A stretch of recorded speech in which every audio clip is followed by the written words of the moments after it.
പവിഴോ ഒരു കുടം വെള്ളം ആ വാഴക്കന്നിന് നനയ്ക്കണം.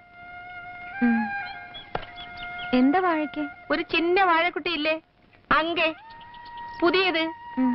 അതൊക്കെ തണ്ണി വിട്, കുടിക്കട്ടെ.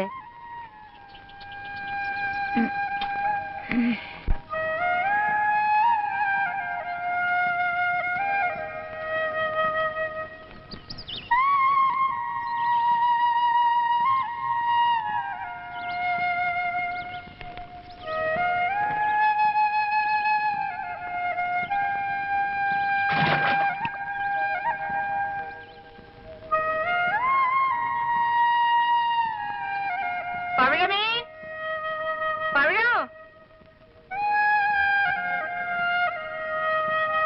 പവിഴോ, പവിഴോ.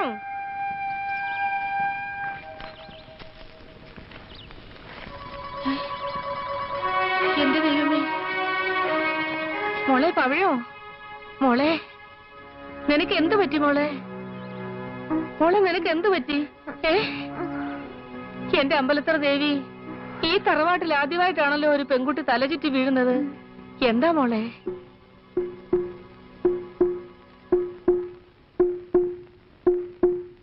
ബഹളം വെച്ച് വഷളാക്കുന്നതിലും നല്ലത് ആരും അറിയാതെ മൂടി വെച്ച് അവളെ അങ്ങ് പറഞ്ഞയക്കുന്നതാ. ആളാരാന്ന് ചോദിച്ചോ? അവള് കൊന്നാലും പറയില്ല.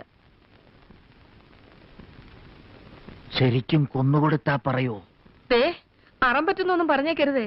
നെല്ലും പതിരും വേർതിരിക്കാൻ എനിക്കറിയാം. അവളെ ഞാനൊന്ന് ഇഷ്ടപ്പെട്ടു വരികയായിരുന്നു ഭാനുമതി. പുറത്തൊരാൾ ഇതറിയുന്നതിന് മുമ്പ് ഒന്നുകിൽ ഈ വീടിന് തീ വെക്കുക, അല്ലെങ്കിൽ കൂട്ടത്തോടെ ആത്മഹത്യ ചെയ്യുക. എന്താ? അവിടെ അണ്ണനെ വരുത്തിക്കാം, അല്ലെങ്കിൽ അച്ഛനെ. എന്നാലും ഒരു ഭയം പോലെ.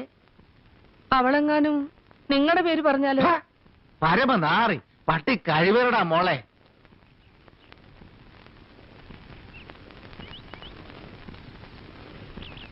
അബദ്ധം ആർക്കും പറ്റും.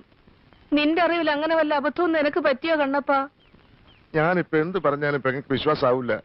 എങ്കിലും ഇത്തിരി വേദനിച്ചിട്ട് ചോദിക്കുക, പെങ്ങൾക്ക് സ്വന്തം മക്കളെ മാത്രമേ വിശ്വാസമുള്ളൂ അല്ലേ? ഞാൻ വരൂല്ല. എന്നോടൊന്നും ചോദിക്കരുത്, എനിക്കൊന്നും അറിയില്ല. നിനക്കറിയില്ലേ? കേറി വാടാ ഇങ്ങോട്ട്. അച്ഛൻ പോയാൽ ഞാൻ ഇറങ്ങിക്കോളാം. ഇറങ്ങി വരാനാ പറഞ്ഞത്. അവളോട് കുറച്ച് തവണ ചിരിച്ചിട്ടുണ്ടെന്നല്ലാതെ അവളും ഞാനുമായിട്ട് യാതൊരു ബന്ധവുമില്ല അച്ഛാ. ബന്ധം ഞാൻ ഉണ്ടാക്കി തരാം. നിങ്ങൾ ഏതെങ്കിലും ഒരുത്തൻ അത് ചെയ്തു എന്നറിഞ്ഞാല് ആ നിമിഷം ഞാൻ ഈ വീടിന് തീ വെക്കും. ഇറങ്ങി വേടാ. എടാ, നീ ഇങ്ങോട്ട് കയറി വരുന്നുണ്ടോ അതോ ഞാൻ അങ്ങോട്ട് ഇറങ്ങി വരണോ? അമ്മ ഇങ്ങോട്ട് വരട്ടെ, നിലയില്ല ചത്തു. നീ ഇറങ്ങി വരുന്നുണ്ടോ അതോ ഞാൻ ഇറങ്ങി വീഴ്ത്തണോ? സത്യം പറയാ. പെട്ടിട്ടുണ്ടെന്ന് വെച്ച് മക്കളെ ഇങ്ങനെ തള്ളരുത്. നിങ്ങൾ ഒരു തള്ളയല്ലേ തള്ള. സത്യം പറയടാ, നീയാണോ? ഞാനല്ല, എന്റെ ഗർഭം ഇങ്ങനല്ല. സത്യം പറയടാ, നീ തറവാടിനെ ചതിച്ചോ? അച്ഛനാണ് സത്യം, അത് ഞാൻ ചെയ്തിട്ടില്ല. അവള് നിന്റെ പേര് പറഞ്ഞാലോ? ഞാൻ തൂങ്ങിച്ചാകും. വേണ്ട, ഞാൻ തന്നെ നിന്നെ തൂക്കിക്കൊള്ളാം.